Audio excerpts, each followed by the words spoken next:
y'all, it's your girl Ariza, licensed clinical social worker, test prep guru, your personal hype squad, whatever you need me to be to help you level up and pass this exam. And I'm excited because this month I have been having people pass left and right, or right and left, whichever direction, you guys get it. And I'm just excited. Yes, this is the month that I actually became licensed about 13 years ago. So it's a joy and a pleasure to see so many people get licensed during this month. And actually I had a special person get licensed on the actual day that I got licensed. So we share the same license day. Is that like a birthday of social work or something? I don't know. You guys tell me what the term should be. Maybe we need to create our own term. So it's your license day, your license birthday, your license anniversary. Like, what we gonna call it? Drop it in the comment section. Tell me what month you're gonna get licensed and what is that month gonna be considered moving forward. All right, so today's topic, as I jump into, I like to say it's a banger, but it is good. It's something that I like and something that I enjoy talking about, and it's also something that shows up on the exam. Why else would I be doing a video, right? So, have you tried to memorize the list of defense mechanisms? Just think about it. Have you tried to memorize the list? Because there's a hell of a lot of defense mechanisms. There's a whole bunch of ones. And I'm not going through all of them, but I'm gonna go through the heavy hitting ones, the ones you're likely to see, give you some examples, kind of, make it a little bit of fun and all that good stuff. I want to make sure that you can actually spot them out when they show up on your exam. So just think about it. Have you ever blamed someone for like stressing you out? Like, you're the reason I'm so stressed, or you're the reason you're putting that on the person. Congratulations, you've already used some defense mechanisms. Yes. So give yourself a round of applause. Yes, because you've already used some of these. Some of these are considered mature. Some of these are considered immature, neurotic, all these different things. But we're going to break them down and go through it in some details. But to make it easier, of course, I'm going to share my screen. I know you guys like looking at the slides. Some of you might be driving, so you shouldn't be looking at the slides. So you need to go ahead. Let me stop for a moment. Let me stop. Go ahead. You need to pull the car over. Go ahead. Pull the car over, because I don't need you sitting here trying to read the slides, listen to me, and do all of it. You know what I mean? I need you surviving so you can take this test and get licensed,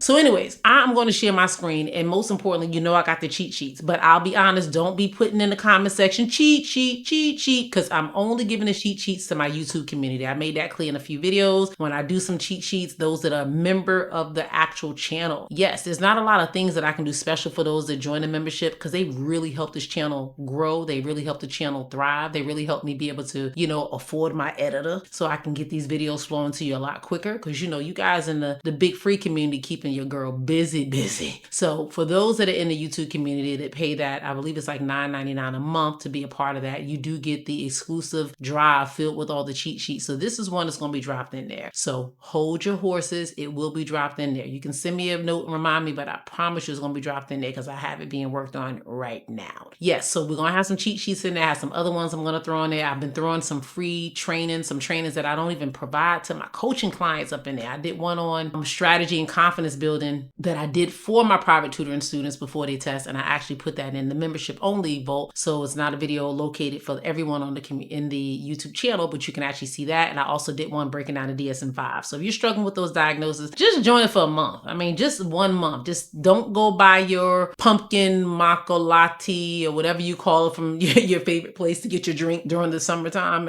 Pumpkin spice, something. Yeah, just say, you know what? I'm not going to get it today. I'm going to go ahead and support my girl from LCSWVIBES and subscribe. Well, become a member for her channel just for 1 month so I can get them cheat sheets, level up, and do my own practice thing.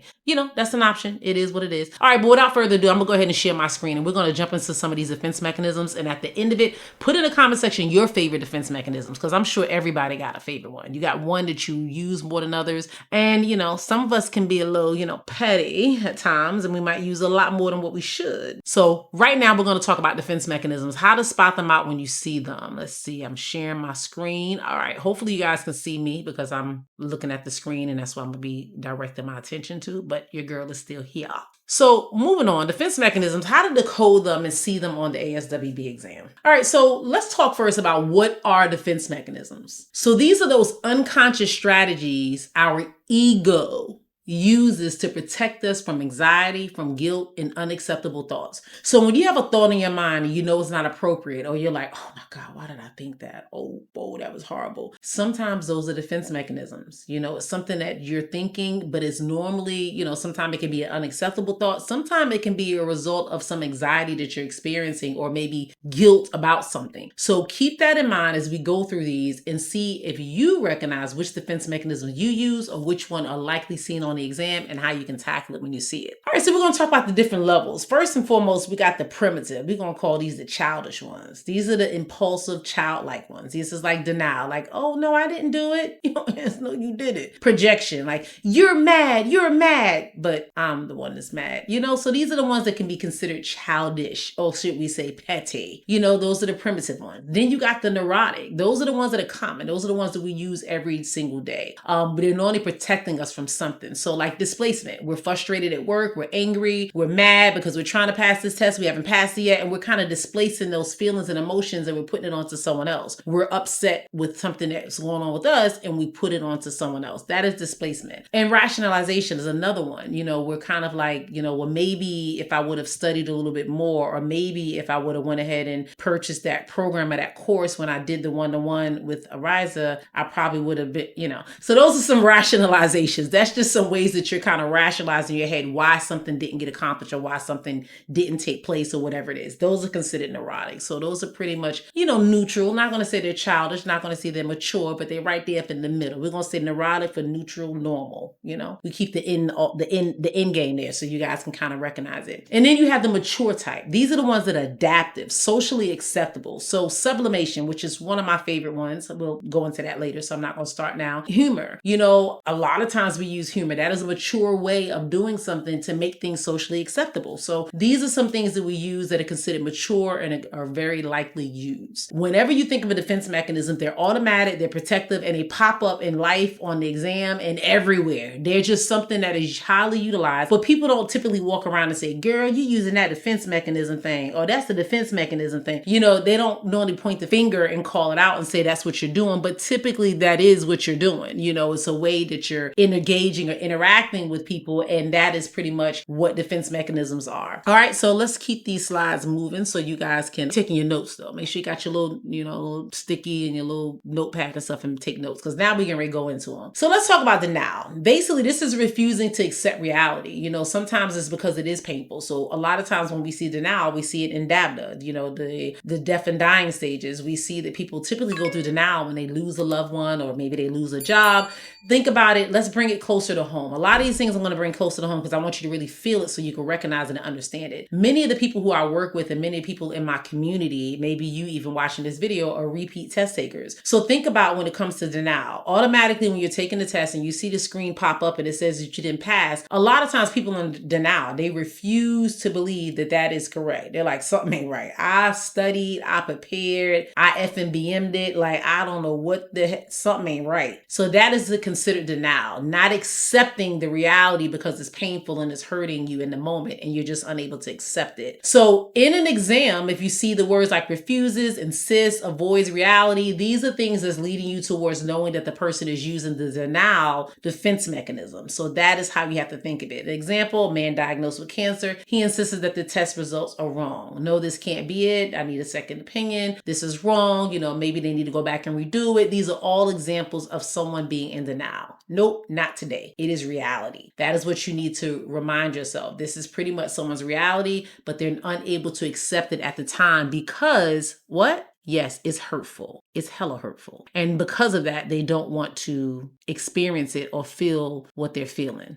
Like they don't want to feel the feels in a moment. All right, guys, real quick. I'm always talking about the community, the LCSW vibes. We're leveling up. And this is the sneak peek of the community. As you can see, it's on and popping. We got a lot happening. I got ethics over here, human development, or study guides that you guys asked me about on the YouTube channels. All right there. Test questions. You just want to level up and learn and see if you can answer those questions. I'm testing your knowledge. Let me go back to the home screen. If you want to learn more about what services I offer and what other things are there, that is where you go to the learning tabs. We leveling up. So why don't you join so you can level up too? All right. So we're going to keep it moving and we're going to go on to the next slide, and that is projection. So I did a little short, maybe by the time you watch this video, it might be a week or two ago, it might be a few days ago. I'm not sure when this video is going to post and when you're going to see it, but I did one on projection and displacement, like kind of how people get them confused. A lot of times in my coaching community or when I'm meeting with people for one-to-ones or whatever it is, guys, I'm meeting with y'all all the time. Like, this is my life now. So when I meet with you guys, people get confused with projection and displacement, and I have to find a way to kind of break it down and simplify. So that is what I did. So talking about projection a little bit, this is attributing one's own feelings onto someone other. I always use a projection. So if you've watched my other video on defense mechanisms, or you've worked with me in the past or any shape, form, or fashion, you know that I say projection is pretty much like a projector. You know, some of you are kind of young, but those of you in my generation, you know, that's born in the big 1900s sometime, someplace, some year, you knew back in the day when we was in school, we had a projector. You know, the teacher would put the slide on the projector and it would show on the wall, and we were so excited, like, oh, look at the projector. Now kids probably don't have a clue what that is. You know, that's dinosaurish, I'm gonna call it, making my own words up. But anyways, projection is pretty much like a projector. If you ask me, it's kind of whatever is shown here is shown, you put out there. So whenever you're feeling a certain way, say I'm feeling angry, I'm sad, I'm mad. So I walk in the room and I tell my husband, why are you so mad? Why are you so angry? He look at me like, what the hell? I ain't mad, I ain't angry. But that's how I'm feeling in the moment. So I'm projecting or putting that on him. So think about that P, the projector, projection. That is what we're doing. A lot of times you're blaming others, you're accusing others, you're really suspicious. These are some things that you're going to see on the exam is going to lead you to say, aha, that is a projection term. That is what I want you to think about. So an example would be a client is angry at their boss and they say, he's always so mad at me. Who's mad? He mad or you mad? That is what you need to be thinking about when you see the word projection. So it's a mirror defense. What I can't face in me, I see in you. That is the best way to look at it. Think of a mirror defense. Whatever's here is put out there. I said a projector, but a projector pretty much is like a mirror. Whatever's shown here is shown out there. So that is what it is. Whatever I'm faced with or what I'm dealing with, I kind of put it and project it on you. All right, let's move on, guys. So hopefully so far you've taken your notes and you kind of can see the differences between those two, but we're going to keep it moving. If not, just hit me in the comment section and your girl will try to break it down the best she can.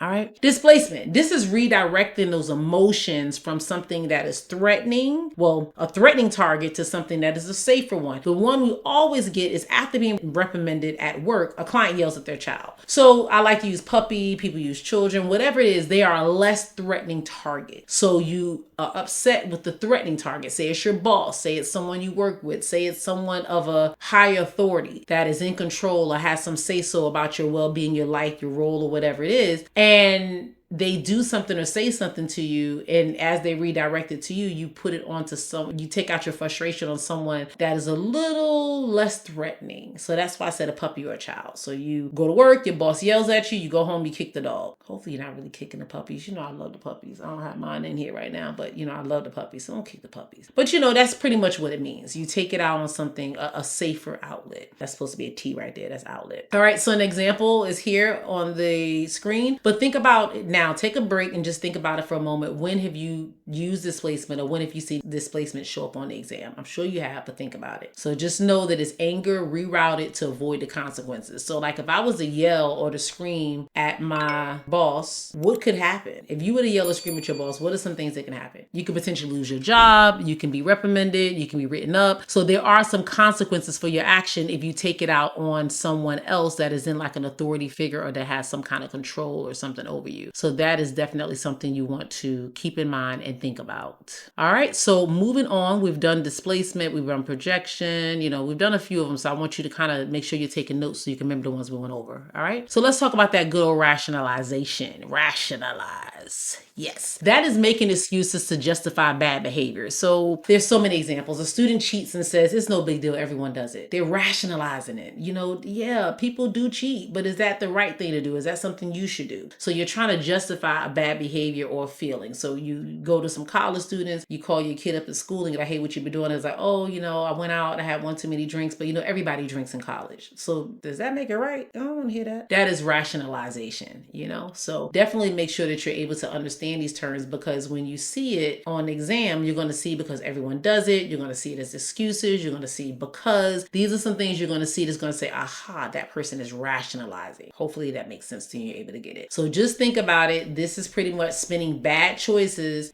since, the ego's PR team spinning bad choices since Freud. It's Freud. I always say fraud and Freud, but you get what I'm saying. So basically this is pretty much they're rationalizing. And that is not something that is something that is highly tested on, and it is something that is considered to be a mature way of handling a situation or circumstances when it comes to defense mechanisms. So that would be a mature one as it pertains to defense mechanisms. All right, reaction formation. This is probably one of my favorite. This is acting the opposite of how one is feeling. So you feel a certain way, but you act the complete opposite. So sometimes in exam cues, you'll see like overcompensating, exaggerated niceness. And a lot of examples you'll hear, this one says a parent resents their child, but they're overly protective. So they had a child, they resent for some reason, maybe they're unable to accomplish their goals in life and do certain things. So there's some resentment there. But when they're around their child, they're overly protective. They're trying to exaggerate their love and desire for this child because that is how they feel they should behave and they should act. So it's kind of like fake it till you make it emotionality. That's the best way I can put it when it comes to reaction formation. So another reaction formation is pretty much, I like to say, is forming, take that word formation, is forming your reaction to be socially acceptable. So say for instance, you're deep down inside, you are a racist. I know, terrible example, but bear with me. It's Friday when I'm recording this and it's been a long week. So I want to, give you guys what you need. And this is the first thing that came to mind. So just bear with me. All right. So deep down inside, you're a racist, but you hang out with everyone of the race that you don't like. And you just hang out with them and you're so excited. Oh my God, that's my buddy and blah, blah, blah, blah, blah. And you're asking them how they're doing. And hey, you want to come to the cookout? Like you're exaggerating your niceness and you're overcompensating in that area because you truly don't like them. And maybe you feel like, that's kind of bad. I should like them. Really is acting opposite of one's own true feelings. So that is reaction formation. So just think about that. Whenever you see it on the exam, just think about it as forming your reaction to be something that's a little bit more acceptable to society or, just exaggerating your niceness or how you might actually feel about something. All right. So moving on, let's see. We're going to go to regression. This is a very common one. Regression is pretty much like a childlike version. So this is the petty, we being petty here, or childish. Well, either one, whichever one you want to call it. But in this one, regression, you're reverting to an earlier developmental stage under stress. So some examples you might see is that you're working with a client or a client was hospitalized, and while they're in the hospital, they're crying or ranting how they need this and they're whining about stuff they want, they gotta have. That is being childish. That is throwing a tantrum. That is an immature reaction. So that is someone that is regressing. Is adult starts crying when they're told no. Like, hey, somebody didn't get the promotion, so they start crying. Or someone's not allowed to do something and they throw a tantrum. Well, I don't understand it. I've been working here for that's an adult type tantrum. So that is regression. All right. I'm 5 again until this blows over. Basically, that's what it's saying. Like I'm a kid. I'm just a big kid right now. That's what you're doing when it comes to regression. You don't care what nobody say, what nobody do. You just gonna be a child and you're gonna be a big one at that. And that's just kind of how you're acting. So keep in mind that is pretty much what you will see on the exam when it comes to regression. You'll see a lot of those terms and you have to understand it. So now let's see. Let me move on to the next one. I was trying to fix it. All right, got it. I thought you guys couldn't see me for a minute. All right, repression. Repression is blocking painful memories from awareness. So it's kind of like trying to remove them from the unconscious. And some exam cues is someone forgot, they're unaware, or just kind of like they repress. That is pretty much what you're going to see when you see the term repression. So a trauma survivor cannot recall parts of the event. This is very, very common. It's kind of like erased from their memory. They don't remember it. They repressed it. Repression. That is what you're thinking about. So just think about a situation. A lot of times, as you see an example, it is dealing with clients that have dealt with trauma, something significant, where what they've experienced was so hurtful, so painful, and it really causes a lot of problems and anxiety and stresses and all that stuff. So they find a way to kind of just block it from their mental. And that is pretty much what the term repression means. That is what individuals are doing when they're dealing with repression. So hopefully that's a good example and you get it and you understand it and it makes sense. But that is repression in a nutshell. So think about something that you've experienced, and a lot of times you'll see that someone's experienced a loss or, something happened significant in their life at a certain point in time that causes them a lot of harm, you'll see them kind of repress the memory. So if you ask them like what happened, what took place, a lot of times they have no recollection of what took place and what happened. So that is an example of someone repressing these memories and these thoughts. Hey guys, I stopped by to tell you this. You do not have to win alone. Absolutely not. People in the community are winning each and every day. The proof is in the pudding. Go in the community. It's free. We're throwing down test questions, case studies, the FNBM method, all the details and everything you need so you can succeed. Click the link in the bio and join. You don't need to do this alone. See you soon. Let's move on to suppression. So a lot of times people get confused, suppression, repression, but they're totally different. So just listen to me as I help you understand. All right. So you got a little repression down on your sheet of paper. Now write suppression. Suppression is consciously choosing not to think about something. So when it comes to repression, you're dealing with something, but you kind of buried it so deep that you don't remember. But suppression, you're consciously choosing to say, you know what? I don't want to remember that. So I'm suppressing it. All right. You're putting it aside. You're avoiding it. You're deciding, you know what? I'm not going to think about that right now. I don't want to think about that. I don't know. I don't remember. That is suppression. So like a student ignores a breakup until after finals. Like, I know they don't want to be with me, but it is what it is. Let me get through this exam and I'll focus on it later. So it's not so much that it's done and it didn't happen, but they're finding a way to suppress it, to not address it, to avoid it until the time is more appropriate and maybe they're able to focus and actually delve into the fields, you know? So suppression, I know it's there, but not today. You hear people say that all the time, not today. You know, we can do this, but not today. So that is kind of a form of suppression. That is pretty much what's taking place and what is being done when someone is dealing with a situation or circumstance that they just don't want to recall or they just don't want to remember. That would be the best way to say that the person is suppressing. So think about that, suppressing.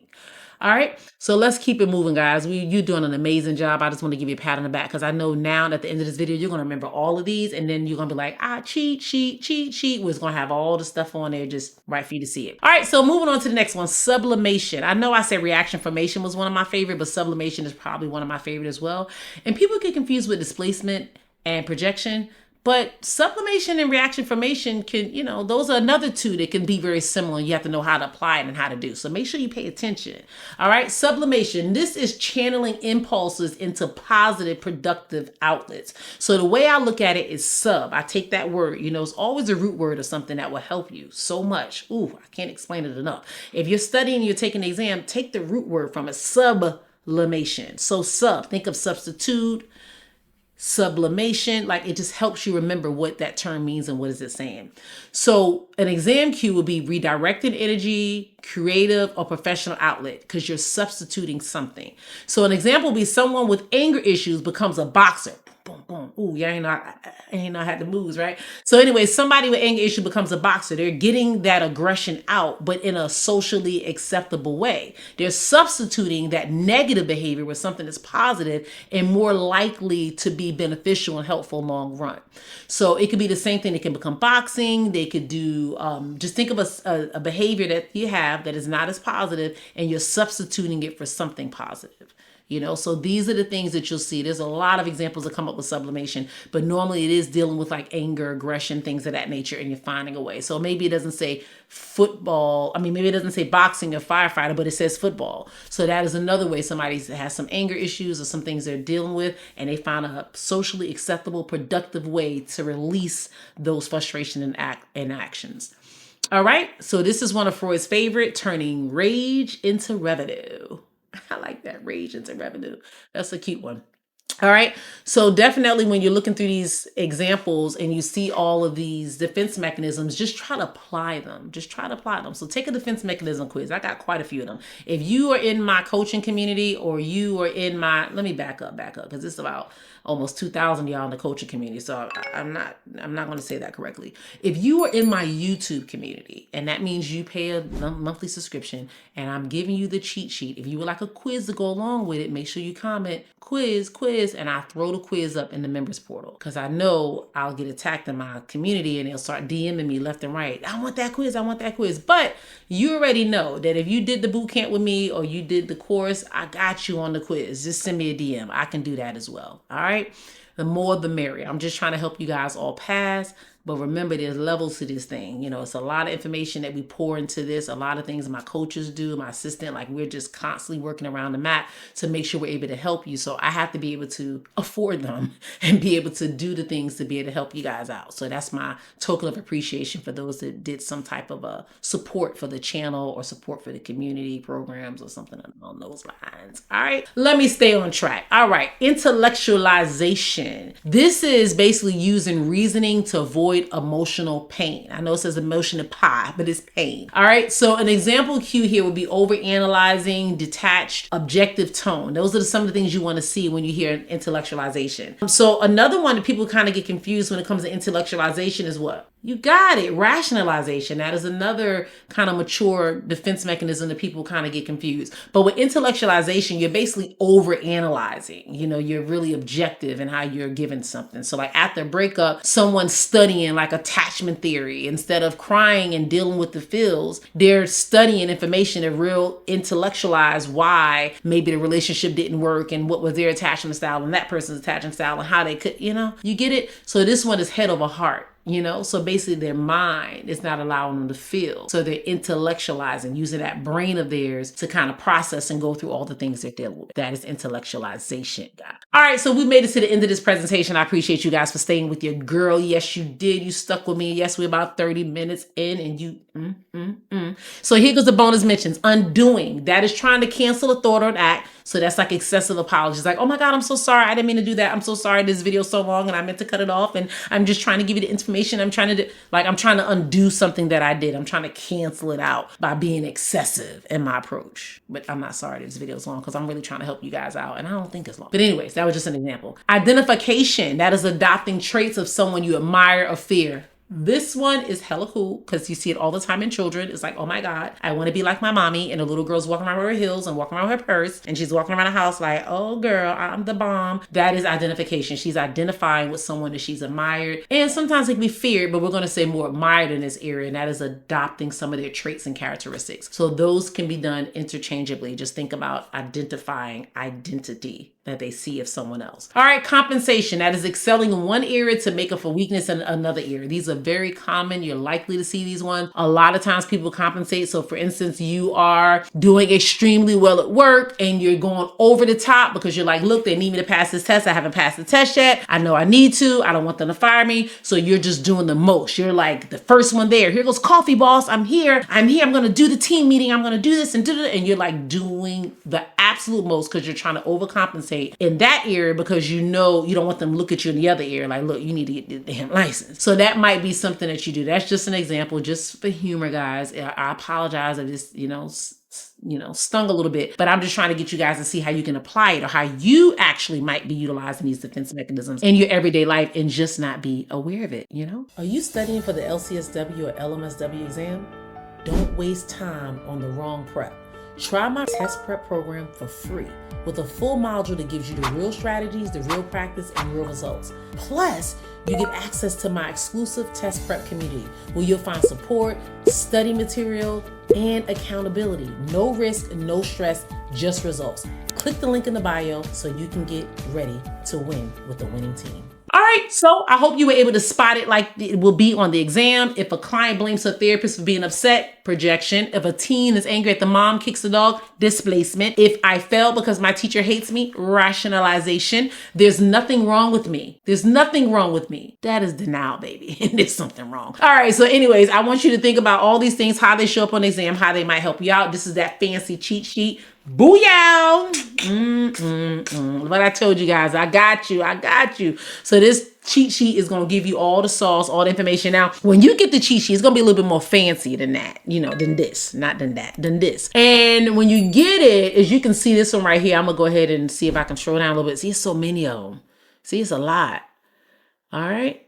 So remember, you don't need to memorize all 30 of them. Just master the 10 to show up again and again and again. If you can spot the emotion being redirected or disguised, you can decode the question and pass the dang exam. So that is what you need to look for defense mechanisms. So make sure that you write this down, you have an understanding. And give me a second. I got this up on the screen, but I want to talk to you for a second. This is how I teach people when it comes to defense mechanisms. When it comes to these defense mechanisms, I always tell people there's a lot of them. So you might get a sheet of paper and see like 30 defense mechanisms and you're like, oh my God, I got to memorize all this. Like, I memorize medication. I memorize diagnosis. Like this test is trying to take everything I got. Back up. When it comes to defense mechanisms, focus on the ones that I just provided on this presentation. If you get another one, if you see another one that pops up on the exam, so what? If you know 2 or 3 out of the 4 or 2 out of the 3 or 1 out of the 3, you can use process of elimination, guys. You don't have to know everything. I can't emphasize this enough. You don't have to know everything. You just need to know enough to pass this exam. Realistically, the exam has 170 bad boys up there. 20 of them, they throwing out. Just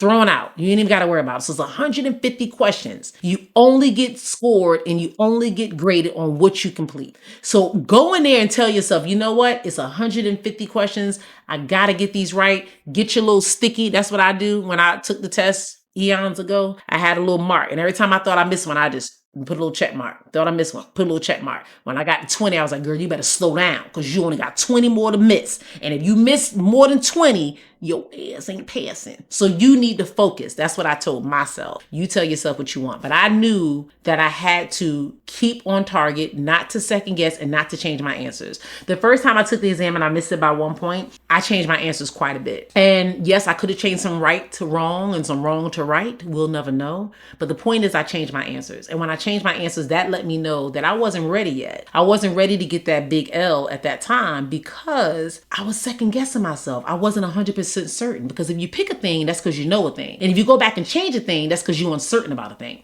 So that is why I tell my people, when you take this exam, I know we're talking about defense mechanisms, but it applies to everything. When you know something, you know something. That is all the difference. Some of you guys have spent a small fortune taking this exam. I have met with people who've taken this exam 5 times, 15 times, 20 times. Believe it or not, just take that number and times about 200. So when you come to your girl and you're like, look, I want to work with you. I want to do private tutoring. I want to do your course. I want to do this. And you're like, but I spent all my money on her, him, and her. My heart goes out to you because I know you're just finding me because I'm just coming about. But my heart goes out to you because you've depleted yourself. And at this point, you feel like you've done all you can. And to some people, that can be true. But in a lot of cases, it's not. You just haven't been doing the right thing, the one thing that's going to get you to the finish line. And I'm not going to sit here and tell you that everybody who takes my program and everybody who takes my course passes. But I will tell you one thing they will tell you is that I work with them until they do pass. And that's my promise. And I'm going to keep that. I don't care how big the program gets, how wide it gets. I'm always going to be the face that's somewhere seen within that program because it means a lot to me. Connecting with you guys, helping you guys strive means the most to me. It's not about the money. It's not about, the recognition. I don't know if that's a word or not. They're being recognized. Just keep it at that. It's about how many people pop up in my DMs when I wake up in the morning, or how many people comment on my videos and say, I passed. I couldn't have done it without God, and I couldn't have done it without you. That is the true essence of social work. So when you read your code of ethics, our duty is to give to other social workers to help other people that come along after us. That is me doing my due diligence as a social worker. So when you tell me about someone else's program and you told me you do all this and I'm a little snappy, like, okay, thanks for telling me, but I don't really care. Because I know that it's a reason you came into my life and a reason that God directed you in my path. There's a reason. Whether my video popped up on your feed, whether a friend told you about me, whether you joined my community, whether you just saw me, an ad, or whatever it is, it's a reason that I was able to spark your interest and able to bring you a little bit closer. Because I'm telling you, work with me, you're going to get closer. If you're going to get closer with points or you're going to pass. It's no other option. There's no other in between. Those that work with me and they've done worse after they work with me, what I can count literally on one hand, all jokes aside, one hand, they know it's not because of my services, it's not because of the product. It was because of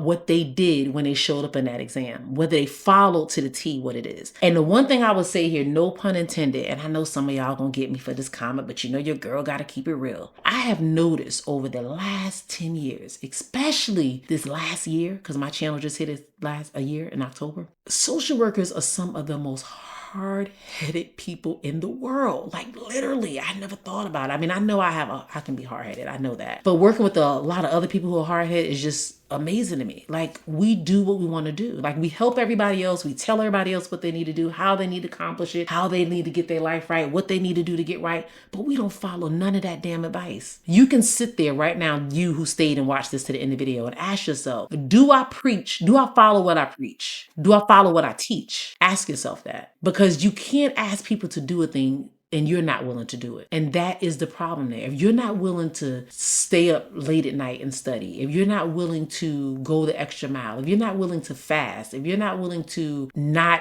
indulge in certain things that you once did until you pass the test, then that's a problem to me. I have 4 people testing today, and I'm telling you, your girl is fasting until I hear from one of them at least, and they get that pass. That's just what I do. I'm in it for my community. I love this. My family, they pray, they fast for them. Like my people, everyone. Like we're all invested into getting you the next level. So when you work with me, you don't just get me, you get a whole community, a whole group of people who are all in alignment and all wanting the same hopes, dreams, and desires that you have for yourself. We want it for you as well. So that is what I want to share with you guys. I don't know what your process is, what your prep is, but don't give up. Stay focused, stay dedicated and committed to what you're doing, and I guarantee you're going to get the results you want. It's just a matter of time. We don't know what God's timing is, but you keep showing up, you keep giving yourself what you need to do, studying. Like I told someone today, they had all these kids and they don't know how they're going to fit it in. I said, look, girl, you're going to have to wake up an hour earlier, maybe 2 hours earlier. Maybe you go to bed at 12 and your kids wake up at 6.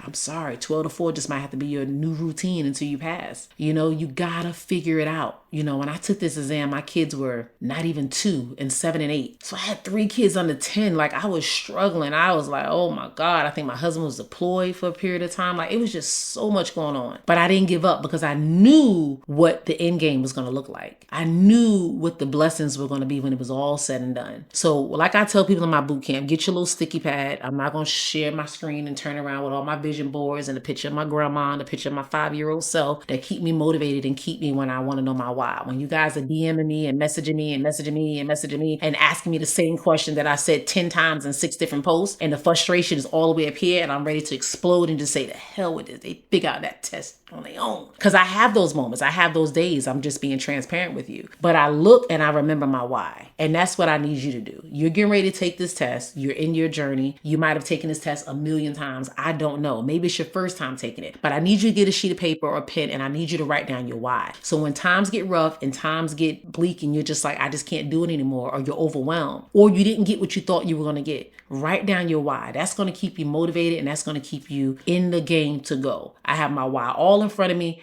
And I got my 3 babies over there that remind me all the time of my why I do what I do and why I show up, not only for myself, but why I show up for you. So write your why in the comment section. I know the comment section is going to be banging. I'm telling you, guys going to be putting all kinds of stuff, your defense mechanisms, this, your why, your blah. So people going to be like, what is happening in that comment section? Just put all 3. Number 1, the first thing I said. Number 2, the second thing I said. The third one is your why. That is what I want you to end this with, your why. And every morning when you wake up, you tell yourself, I'm about to be licensed because, and that is your why, whatever it is. I love talking to you guys, love helping you guys. I appreciate you guys being so supportive of your girl and rocking out with me. I hope this video was hella helpful. If it's something else you want to see, something else you like, something else you desire, make sure you join the community because I'll listen to you then, you know? Make sure you join the community. Tell me what you want. I'm willing to jump in, do some research, study. I don't know everything, but your girl's studying and I'm in the trenches with y'all because I'm telling you right now, we're going to take the world by surprise. NASW is about to call me and say, I don't know what the hell you doing, but we got more social workers passing within the 2025 through 2030 than ever seen before in life. That's what they're going to say. Trust and believe, guys. Believe it and you will achieve it. Until the next one, be blessed.